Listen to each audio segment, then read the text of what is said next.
इस समय मालदीव को बाइकआउट करने की चर्चा चल रही है सोशल मीडिया पे। बहुत सारे लोग कह रहे हैं कि मालदीव नहीं जाएंगे, अब भविष्य में नहीं जाएंगे। बहुत सारे लोगों ने तो मालदीव जाने का टिकट भी कैंसिल करा दिया है। एक अनुमान के अनुसार 10 लाख भारतीयों ने मालदीव जाने का अपना जो टिकट था उसको कैंसिल कर दिया, अपनी होटल की बुकिंग कैंसिल कर दिया।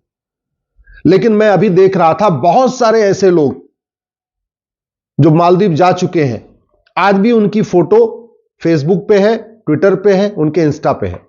तो मैं इसलिए रिक्वेस्ट कर रहा हूं, अगर आप बाइकआउट मालदीव कर रहे हैं तो अपनी पुरानी फोटो अपने ट्विटर से, फेसबुक से, इंस्टाग्राम से हटा दीजिए। दूसरी बात ये जो मालदीव है इसका इतिहास तो समझिए। हमारे देश में राजा राज चोल हुए थे, दक्षिण भारत के राजा थे, बहुत ही प्रतापी राजा थे। 29 साल तक उन्होंने राज किया था। राजा राज चोल ने 29 साल राज किया। 9 लाख की क्षमता वाली उनके पास सेना थी। उनके जो सैनिकों की संख्या थी 9 लाख थी। उनके पास जहाजी बेड़े थे और जब वो चलते थे समुद्र में तो आगे कितनी दूर पे जमीन मिलेगी, कितनी दूर के बाद फिर धरती मिलेगी, उसको टेस्ट करने के लिए उनके पास बहुत बढ़िया एक साधन था। उन्होंने ऐसे पक्षी पाले थे कि वो अपने जहाज पर से उड़ा देते थे और जब वो पक्षी लौट के आ जाते थे उससे स्पष्ट हो जाता था कि आगे बहुत दूर तक धरती नहीं है। तो मतलब समुद्र में चलते थे जहाज से तो यह भी पता कर लेते थे कि कितनी दूर पे धरती मिलने वाली है या समुद्र लगातार चलता रहेगा। और उन्होंने चार जगह अपना राज स्थापित किया था। जो भारत में उनका राज था वो तो था ही। वर्तमान जो मालदीव है ना, ये भी उन्हीं का राज था। जो इंडोनेशिया है ये भी उन्हीं का राज था, राजा राज चोल का राज था। मलेशिया ये भी हिंदू राष्ट्र था। तो राजा राज चोल ने जो अपना हिंदू राष्ट्र स्थापित किया था, मलेशिया भी था उसमें, इंडोनेशिया भी था, मालदीव था। मालदीव एक्चुअली संस्कृत शब्द है मल्लद्वीप, जैसे लक्षद्वीप है ऐसे मल्लद्वीप, ये संस्कृत शब्द है। और चूंकि पहले हमारे देश में ज्यादातर स्थानों के नाम संस्कृत में होते थे, दक्षिण भारत में आज भी आपको मिलेंगे रामेश्वरम, मछलीपट्टनम, इस तरीके से रामनाथपुरम, लास्ट में म लगता है या तो द्वीप लगता है। लेकिन आप जरा सोचिए कि जिस मालदीव के ऊपर हिंदू राजा राज चोल का राज था, जहां 100% पॉपुलेशन हिंदू थी, आज की डेट में वहां पे गैर मुस्लिम नागरिकता भी नहीं ले सकता। मालदीव में अगर आपको सिटीजनशिप चाहिए तो सबसे पहले आपको इस्लाम कबूल करना पड़ेगा। और जहां पे राजा राज चोल थे उनकी स्थिति क्या है? लक्षद्वीप में राजा राज चोल थे। लक्षद्वीप एक हिंदू राज्य था, आज की डेट में वहां 97% मुस्लिम है। मालदीव हिंदू राज्य था, आज की डेट में वहां 100% मुस्लिम। मलेशिया हिंदू राज्य था, आज की डेट में 70% मुस्लिम। इंडोनेशिया हिंदू राष्ट्र था, आज की डेट में वहां 90% मुस्लिम। ये तो हो गए मुस्लिम। और जो हिंदू राष्ट्र था वहां हिंदुओं की संख्या, लक्षद्वीप हिंदू राज्य, आज की डेट में वहां हिंदू केवल 2%। मालदीव हिंदू राज्य, हिंदू 0, एक भी नहीं, क्योंकि नागरिकता ही नहीं मिलेगी ना। मलेशिया हिंदू राज्य, हिंदू 1%। इंडोनेशिया हिंदू राज्य, हिंदू केवल 2%। आप खुद सोच सकते हैं कि इतने जल्दी पूरी की पूरी डेमोग्राफी बदल चुकी है। ये मैंने मलेशिया, इंडोनेशिया, मालदीव, लक्षद्वीप का इतिहास इसलिए बताया कि एक समय में ये हिंदू राज्य थे और ये चारों के चारों राजा राज चोल, जो चोल डायनेस्टी है, जो चोल साम्राज्य था, उसके अंतर्गत आते थे। राजा राज चोल बहुत ही प्रतापी थे।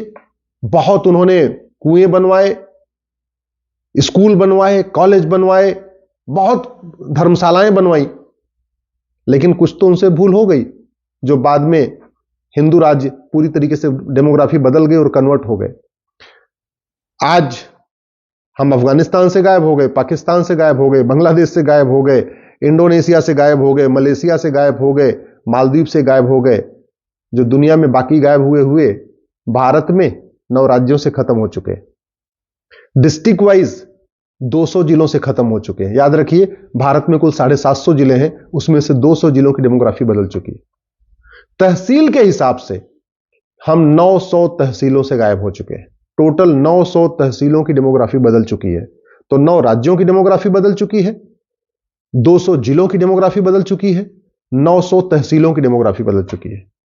हमारी 300 तहसीलें तो बॉर्डर पे हैं, याद रखिएगा। टोटल 900 तहसीलों की डेमोग्राफी बदली है, जिसमें से लगभग 300 तहसीलें बॉर्डर पे आती हैं, उनकी पूरी पूरी डेमोग्राफी बदल चुकी है। यानी जो भारत का जो बॉर्डर है उसकी डेमोग्राफी पूरी बदल चुकी है। ये सोचना पड़ेगा इसका तरीका क्या है। क्या गांधीवाद की बात करने से, अंबेडकरवाद की बात करने से, समाजवाद की बात करने से भारत की डेमोग्राफी बच पाएगी क्या? क्या तू मैं करने से, नूरा कुश्ती करने से, बतौलेबाजी करने से, टीवी पे डिबेट करने से भारत की डेमोग्राफी बच पाएगी क्या? जानते हैं भारत की डेमोग्राफी को जो सबसे बड़ा खतरा है वो जनसंख्या विस्फोट से है। 86,000 बच्चे रोज पैदा हो रहे हैं। 2023 में 3.25 करोड़ बच्चे पैदा हुए हैं। इसमें से 1 करोड़ से ज्यादा बच्चे अवांछित हैं। अवांछित का मतलब या तो वो तीसरी संतान है, या चौथी संतान है, या 5वीं औलाद है, या 6वीं औलाद है, या 8वीं औलाद है, या 12वीं औलाद है, या 16वीं औलाद है। जरूरत क्या है? वास्तव में अगर हम भारत की डेमोग्राफी बचाना चाहते हैं, भारत की डेमोग्राफी जो इतनी बदल गई वो तो बदल गई, लेकिन कम से कम आगे ना बदले उसको रोकना चाहते हैं तो तत्काल जनसंख्या नियंत्रण कानून बनाना पड़ेगा। 3.25 करोड़ में से 1/3 यानी 1 करोड़ से ज्यादा बच्चे अवांछित हैं। अब उनकी भोजन की व्यवस्था, उनके कपड़े की व्यवस्था, उनके मकान की व्यवस्था, उनके लिए हॉस्पिटल की व्यवस्था, ये सारा बर्डन किसके ऊपर आएगा? टैक्स पेयर के ऊपर आएगा। जो इनकम टैक्स देते हैं, टीडीएस देते हैं, वैट देते हैं, जीएसटी देते हैं, सारा का सारा खर्चा उन्हीं के पास आए, उन्हीं के ऊपर आने वाला है, सारा बर्डन उन्हीं के ऊपर आने वाला है। दूसरा जो डेमोग्राफी हमारी बदल रही है वो है घुसपैठ के कारण। 2017 में मैंने पीएल फाइल किया था, उस समय 5 करोड़ घुसपैठिए थे। अभी 2024 में ये 5.5 करोड़ हो चुके हैं। ऑस्ट्रेलिया की जनसंख्या 2 करोड़ है और हमारे देश में 5.5 करोड़ घुसपैठिए रहते हैं, यानी लगभग ऑस्ट्रेलिया के 3 गुना भारत में घुसपैठिए रहते हैं। कनाडा की जनसंख्या 4 करोड़ है और भारत में 5.5 करोड़ घुसपैठिए रहते हैं। और ये क्यों रहते हैं? ये घुसपैठिए अमेरिका तो नहीं जाते, चीन तो नहीं जाते, बाकी छोड़ो, दुबई नहीं जाते घुसपैठिए, अरब नहीं जाते। ये घुसपैठिए भारत ही क्यों आते हैं? पाकिस्तान भी नहीं जाते, अफगानिस्तान नहीं जाते, लंका नहीं जाते, भूटान नहीं जाते, भारत ही क्यों आते हैं? केवल प्लान्ड वे में घुसपैठियों को यहां बसाया जा रहा है डेमोग्राफी बदलने के लिए। और घुसपैठिए इसलिए आ रहे हैं क्योंकि घुसपैठियों की 100% प्रॉपर्टी जब्त करने, घुसपैठियों की नागरिकता खत्म करने, घुसपैठियों को 10 से 20 साल सजा देने के लिए हमारे पास कानून नहीं है। जनसंख्या विस्फोट इसलिए हो रहा है क्योंकि जनसंख्या के नियंत्रण के लिए हमारे पास कठोर कानून नहीं है। एक कानून बन जाए कि जो 2 से ज्यादा बच्चा पैदा करेगा उसकी सिटीजनशिप भी खत्म होगी, 100% प्रॉपर्टी भी जब्त होगी, उसकी नागरिकता खत्म हो जाएगी, और हम चौथा 5वां बच्चा पैदा करेगा तो हम 10 साल के लिए जेल में डाल देंगे। मैं गारंटी के साथ कहता हूं जनसंख्या नियंत्रण हो जाएगा। तीसरा, जनसंख्या नियंत्रण कानून बनाना पड़ेगा, घुसपैठ नियंत्रण कानून बनाना पड़ेगा। और तीसरा जो डेमोग्राफी बदल रही है वो धर्मांतरण के कारण। पूरा नॉर्थ ईस्ट बदल चुका है, पंजाब बहुत तेजी के साथ बदल रहा है, उत्तर प्रदेश, बिहार, मध्य प्रदेश के आदिवासी एरिया में पूरा कन्वर्ट हो चुका है।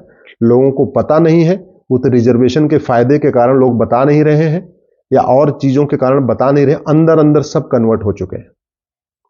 और ये इसलिए हो रहा है क्योंकि हमारे पास धर्मांतरण नियंत्रण के लिए कठोर कानून नहीं है।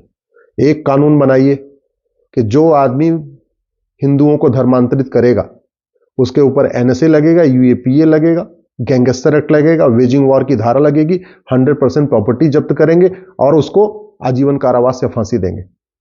कल से ही धर्मांतरण रुक जाएगा, मैं गारंटी के साथ कहता हूं। सठे साठ्यम समाचरित भय बिन होए न प्रीत। कानून जितना कठोर होगा, दंड की व्यवस्था जितनी कठोर होगी, उतना तेजी के साथ धर्मांतरण रुकेगा, घुसपैठ रुकेगी, जनसंख्या विस्फोट रुकेगा। नहीं तो आज बाइकआउट मालदीव कर रहे हैं, कल को बाइकआउट कश्मीर करना पड़ेगा, परसों बाइकआउट केरल करना पड़ेगा, नरसों बाइकआउट गोवा करना पड़ेगा। भारत के 9 राज्यों में तो खत्म हो ही चुके हैं ना, 200 जिलों में तो खत्म हो ही चुके हैं, 900 तहसीलों में तो खत्म हो ही चुके हैं। कब तक बाइकआउट कर रहेंगे?